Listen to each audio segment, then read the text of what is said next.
నమస్తే, welcome to కేసిక్ చర్చ కార్యక్రమానికి స్వాగతం.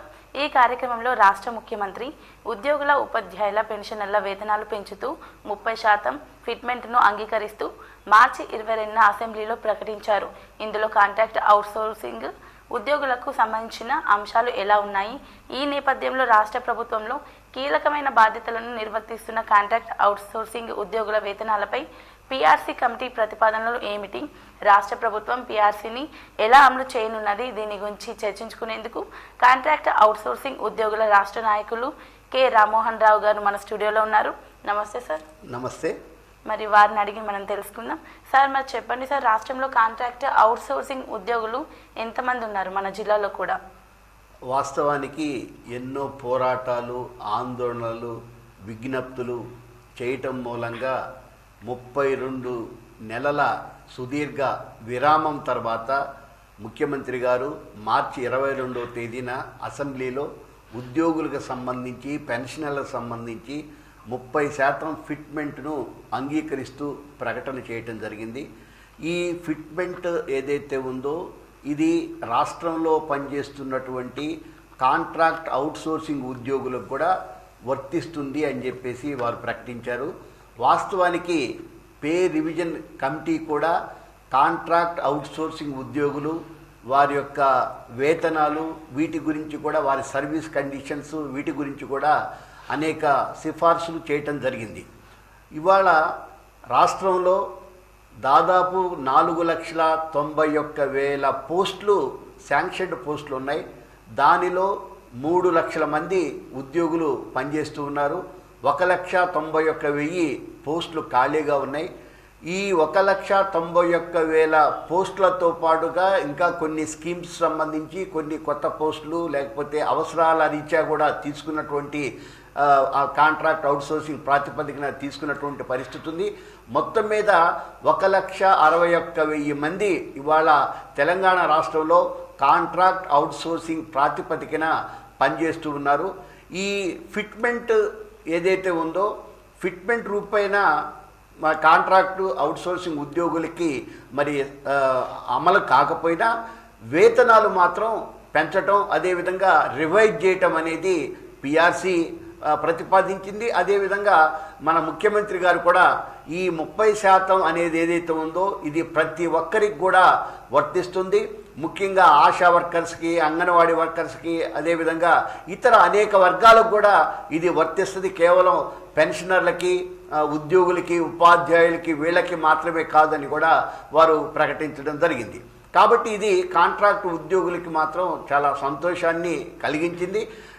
అదేవిధంగా మరి ప్రభుత్వం కూడా ఉద్యోగులతో సమానంగా ఈ యొక్క జీవోలు, వీరికి ఈ పీఆర్సీ ఫలాలు అందే విధంగా నిర్ణయాలు తీసుకోవాలని, జీవోలు జారీ చేయాలని చెప్పేసి మేము కోరుతూ ఉన్నాం.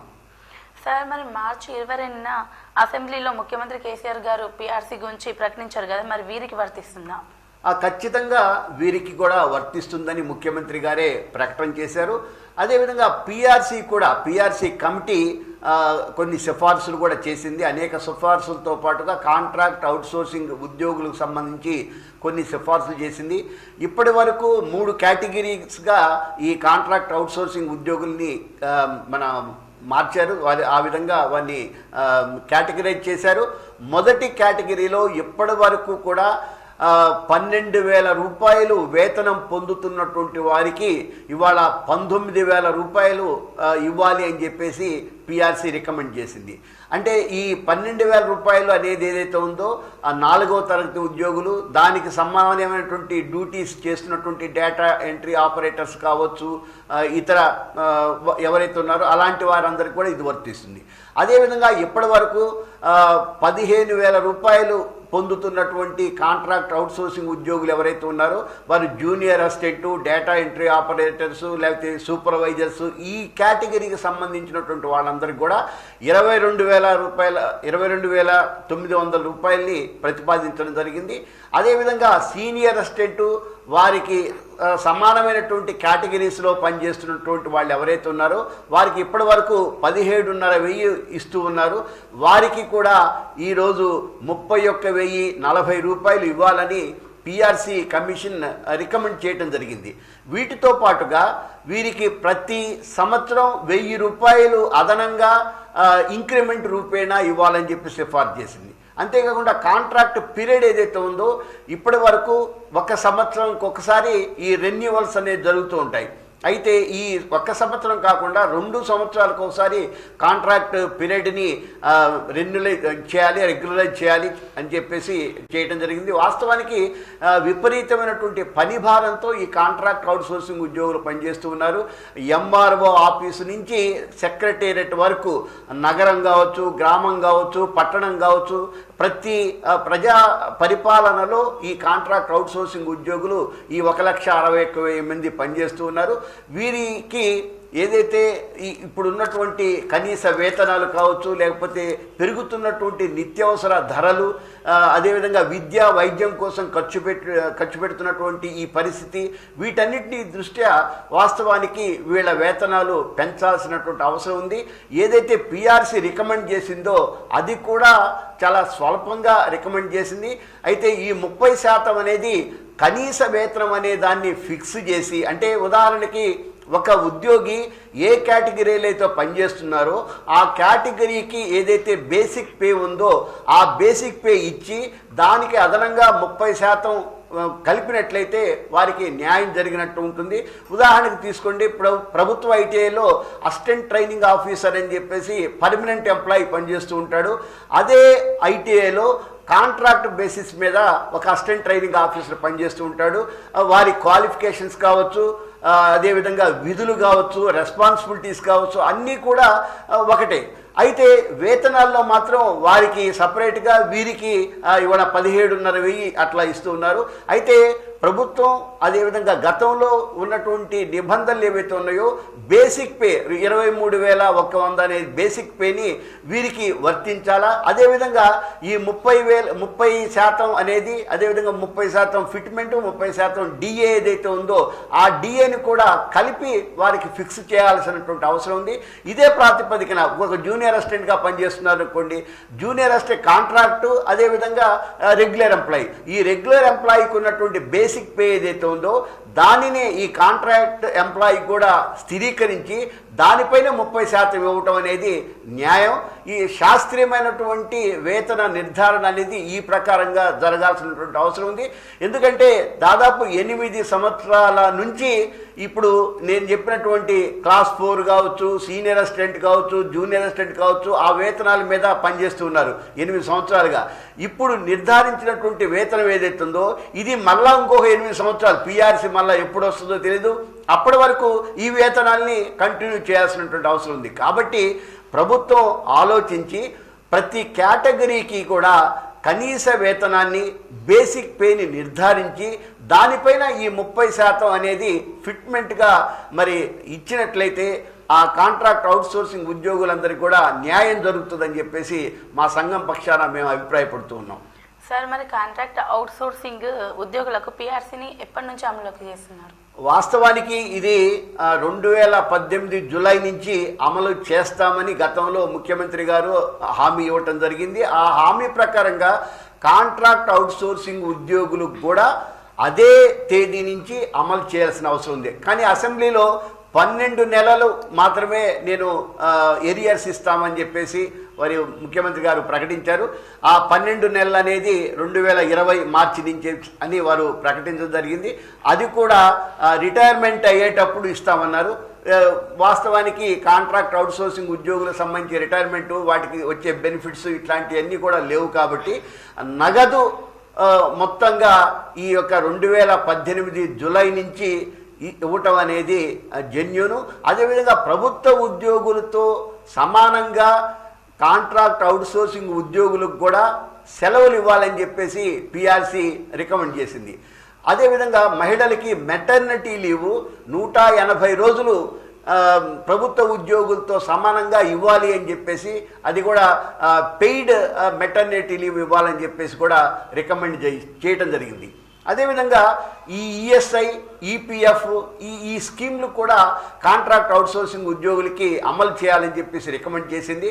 ఈ విధమైనటువంటి ఈ రికమెండేషన్స్ని కూడా ప్రభుత్వం గమనంలోకి తీసుకొని, ఎందుకోసం అంటే ఇవాళ విద్యా వైద్యం కోసం లక్షల్లో ఖర్చు పెట్టాల్సినటువంటి పరిస్థితి ఉంది. మీరు చూస్తూ ఉన్నారు, ఈ కరోనా కష్టకాలంలో కూడా వైద్యానికి చాలా ఎక్కువగా ఖర్చు అవుతుంది. ఈ పరిస్థితి దృష్ట్యా కూడా నిత్యావసర సరుకుల ధరలు విపరీతంగా పెరుగుతూ ఉన్నాయి. మీరు చూడండి, నూనె ధర కానీ, ఉప్పు, పప్పు ధరలు ఇవన్నీ కూడా మనం చూసుకున్నట్లయితే గతానికి ఇప్పుడు పోల్చుకున్నట్లయితే దాదాపు 100% పెరిగాయి. వీటిని దృష్టిలో పెట్టుకొని వారి వేతనాల్ని నిజ వేతనాలు ఇచ్చే విధంగా గతంలో అనేక ఆక్ట్రాయిడ్ అలాంటి వాళ్ళు ఎంతోమంది ఈ కనీస వేతనం ఎలా ఉండాలి అనే దానికి సంబంధించి వారు కొన్ని ఫార్ములాస్ ప్రతిపాదించారు. దాని ప్రకారంగా వీరి వేతనాలు స్థిరీకరించి వారికి జీవోలు జారీ చేసే విధంగా ప్రభుత్వం చర్యలు తీసుకోవాలని చెప్పి మేము కోరుతూ ఉన్నాం. సార్, మరి కాంట్రాక్ట్ అవుట్సోర్సింగ్ ఉద్యోగుల వేతనాలపై కోర్టులు ఏం చెప్తున్నాయి సార్? మరి క్రమబద్ధీకరణకు సంబంధించి ప్రభుత్వ వైఖరి ఎలా ఉంది? వాస్తవానికి సుప్రీంకోర్టు కావచ్చు, ఇతర హైకోర్టులు అనేక కోర్టులు సమాన పనికి సమాన వేతనం ఇవ్వాలి అని చెప్పేసి వారు నిర్ధారించారు, తీర్పులు కూడా ఇచ్చారు. సమాన పని అంటే ఉదాహరణకి ఒక జూనియర్ లెక్చరర్ కావచ్చు, డిగ్రీ కాలేజీలో పనిచేసే లెక్చరర్ కావచ్చు, ఒక జూనియర్ అసిస్టెంటు, సీనియర్ అసిస్టెంటు ఏదైతే పనిచేస్తున్నారో వారితో సమానంగా ఇతర పర్మనెంట్ ఉద్యోగికి ఎంత వేతనం అయితే వస్తుందో ఆ వేతనం కాంట్రాక్ట్ అవుట్సోర్సింగ్ ఉద్యోగులకు కూడా ఇవ్వాలి అని చెప్పేసి సుప్రీంకోర్టు తీర్పు ఇచ్చింది. ఆ తీర్పును ఇవాళ అమలు చేయడానికి మరి రాష్ట్ర ప్రభుత్వం ముందుకు రావాల్సిన అవసరం ఉంది. అంతేకాకుండా మన తెలంగాణ రాష్ట్ర ప్రభుత్వం అధికారంలోకి రాకముందు, వచ్చిన తర్వాత కూడా కాంట్రాక్ట్ అవుట్సోర్సింగ్ ఉద్యోగుల్ని నేను రెగ్యులరైజ్ చేస్తాను అని చెప్పేసి ప్రామిస్ చేశారు. దానికి అనుగుణంగానే జీవో కూడా జారీ చేయడం జరిగింది. అయితే ఆ జీవో కోర్టు కేసులు, ఇతర కొన్ని సమస్యల మూలంగా పెండింగ్లో ఉంది. కానీ ఇవాళ సమాన పనికి సమాన వేతనం ఇవ్వటానికి మాత్రం ఏ కోర్టు అభ్యంతరం చెప్పలేదు. ఉదాహరణకి మీరు చూడండి, నిన్న 30వ తారీఖున, మార్చి 30వ తారీఖున హిమాచల్ ప్రదేశ్ రాష్ట్ర ప్రభుత్వం ఒక జీవో జారీ చేసింది. వారు 3 సంవత్సరాల సర్వీస్ ఉన్న ప్రతి కాంట్రాక్టు ఉద్యోగిని రెగ్యులరైజ్ చేస్తూ వారు ఉత్తర్వులు జారీ చేసింది. మరి సుప్రీంకోర్టు తీర్పు ప్రకారమే కాదు, అసలు వారు ఒక 4 అడుగులు ముందుకేసి గతంలో ఇచ్చినటువంటి హామీ ప్రకారంగా 3 సంవత్సరాలు సర్వీస్, కంటిన్యూస్ సర్వీస్ చేస్తే వారికి ఇవాళ రెగ్యులరైజ్ చేయడానికి మార్చి 30న వారు ఉత్తర్వులు జారీ చేశారు. అదేవిధంగా మన రాష్ట్ర ప్రభుత్వం కూడా కాంట్రాక్ట్ అవుట్సోర్సింగ్ ఉద్యోగులు, వీళ్ళు దాదాపు 25 సంవత్సరాల నుంచి పనిచేస్తున్న వాళ్ళు ఉన్నారు. ఖచ్చితంగా పర్మనెంట్ అవుతుంది అనేటటువంటి నమ్మకంతో పనిచేస్తున్నటువంటి వాళ్ళు ఉన్నారు. వాళ్ళని నమ్మకాన్ని నిలబెట్టాల్సిన అవసరం ప్రభుత్వానికి ఉంది. దాన్ని దృష్టిలో పెట్టుకొని మరి హిమాచల్ ప్రదేశ్ ఏ విధమైనటువంటి నిర్ణయం తీసుకుందో అదేవిధంగా ఇక్కడ తెలంగాణ రాష్ట్రంలో పనిచేస్తున్న ప్రతి కాంట్రాక్ట్ అవుట్సోర్సింగ్ ఉద్యోగిని రెగ్యులరైజ్ చేయాల్సిన అవసరం ఉంది. మన నిజామాబాద్ జిల్లాలో కూడా దాదాపు 5,000 మంది కాంట్రాక్ట్ అవుట్సోర్సింగ్ ఉద్యోగులు పనిచేస్తున్నారు. రాష్ట్ర వ్యాప్తంగా 1,61,000 మంది ఉంటే మన జిల్లాలో మాత్రం 5,000 దాకా ఉన్నారు. కాబట్టి వీరిని పర్మనెంట్ చేయటం అనేది చాలా జెన్యూను. ఉదాహరణకి ఇవాళ ఇతర రాష్ట్ర పంజాబ్లో కూడా అదేవిధంగా రెగ్యులరైజ్ చేశారు. కోర్టు తీర్పులు కూడా అమలు చేస్తున్నారు. కోర్టు తీర్పు ఏదైతే ఉందో సమాన పనికి సమాన వేతనం అనేది మొట్టమొదటిగా చేసి ఆ తర్వాత రెగ్యులరైజ్ చేయడానికి మరి ప్రయత్నాలు చేస్తే చాలా బాగుంటుంది. ఎందుకంటే ఈ పని చేయడానికి అంటే సుప్రీంకోర్టు అత్యున్నతమైనటువంటి కోర్టు ఇచ్చినటువంటి తీర్పును అమలు చేయడానికి మాత్రం ఎవరు అభ్యంతరం చెప్పే పరిస్థితి లేదు. ఖచ్చితంగా దాన్ని అమలు చేయాల్సినటువంటి అవసరం ఉందని చెప్పేసి ప్రభుత్వానికి గుర్తు చేస్తూ ఉన్నాం. సార్, మరి కాంట్రాక్ట్ అవుట్సోర్సింగ్ ఉద్యోగులపై పనిభారం ఎలా ఉంది సార్? వాస్తవానికి పర్మనెంట్ ఉద్యోగుల కన్నా కూడా ఎక్కువగా కాంట్రాక్ట్ అవుట్సోర్సింగ్ ఉద్యోగులు పనిచేస్తున్నారు. ఎక్కువ పని గంటలు కూడా పనిచేస్తూ ఉన్నారు.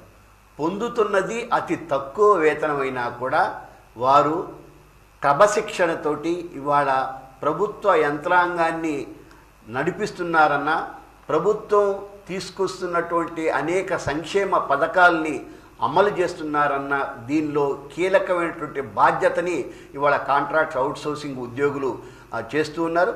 అంతేకాకుండా వారికి వేతనాలు నెల నెల కూడా రావటం లేదు. కొన్ని డిపార్ట్మెంట్లు అయితే 5 నెలలకు ఒకసారి 6 నెలలకు ఒకసారి జీతాలు ఇస్తున్నటువంటి పరిస్థితి. అవుట్సోర్సింగ్ ఉద్యోగుల పరిస్థితి అయితే మరీ గగనం. ఎందుకంటే అవుట్సోర్సింగ్ ఏజెన్సీకి డబ్బులు ఇచ్చిన తర్వాత ఆ అవుట్సోర్సింగ్ ఏజెన్సీ వాళ్ళు తిరిగి వాళ్ళకి వేతనాలు చెల్లించాలా. ఆ వేతనాలు చెల్లించే విషయంలో వారు అనేక అవకతవకలకి పాల్పడుతున్నారని చెప్పేసి మన నిజామాబాద్ జిల్లాలో ఉన్నటువంటి అనేక మంది అవుట్సోర్సింగ్ ఉద్యోగులు జిల్లా కలెక్టర్ గారికి కూడా ఫిర్యాదులు చేయడం జరిగింది. ఈ రకంగా వేతనాలు కూడా సక్రమంగా రావట్లేదు. అంతేకాకుండా వాళ్ళ జీవితం ఏ విధంగా మారిందంటే దినదినగండం 100 ఏళ్ల ఆయుష్గా మారిపోయింది. ఎప్పుడు తీసేస్తారో భయంతో ఇవాళ బ్రతుకుతున్నటువంటి పరిస్థితి. కాబట్టి ఇలాంటి పరిస్థితి కాకుండా వాళ్ళు ఫెయిర్గా ఉద్యోగం చేసుకునే విధంగా, వారికి చట్టబద్ధమైనటువంటి హక్కులు కల్పించే విధంగా, వారికి ఏదైతే బేసిక్ పే ఉందో ఆ బేసిక్ పే ఇచ్చి దానికి తదనుగుణంగా డిఏ లాంటి కరువు భత్యం లాంటిది ఏదైతే రాష్ట్ర ప్రభుత్వ ఉద్యోగులకు ఇస్తున్నారో వారికి కూడా ఆ విధంగా ఇచ్చినప్పుడు ఖచ్చితంగా సక్రమంగా పనిచేయటం కావచ్చు, ఈ ప్రభుత్వ యంత్రాంగంలో వారు కూడా కీలకమైనటువంటి పాత్రను పోషిస్తారని చెప్పేసి మేము అభిప్రాయపడుతున్నాం.